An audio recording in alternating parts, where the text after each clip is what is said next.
But this is where I want to bring in Zara Ballou with CAIR-SF because you work a lot with young people, especially on how to de-escalate when you're in that situation. And I'm seeing Facebook posts from people saying, if somebody confronts you with anti-Asian epithets, how should you respond?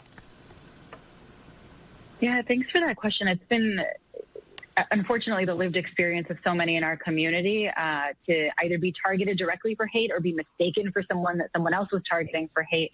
And what we've been teaching people since the 2016 election is that it's never the responsibility of the person who's attacked to have to respond, right? Is that their primary purpose should be get out of that situation, get to safety. The obligation is on the rest of us.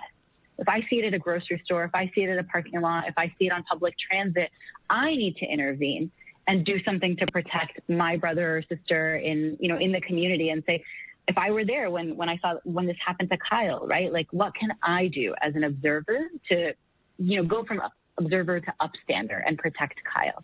And there, the key thing that we tell people actually is all my interaction should be with a targeted person.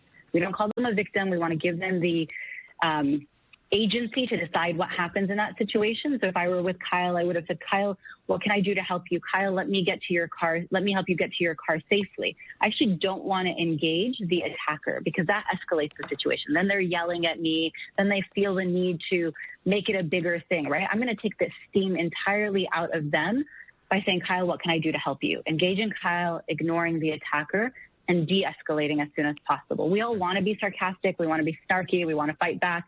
But that's not the safe thing to do in this moment. All right. Zara, thank you very much. And certainly Muslim Americans have borne more than their fair share of racism in recent years. Let me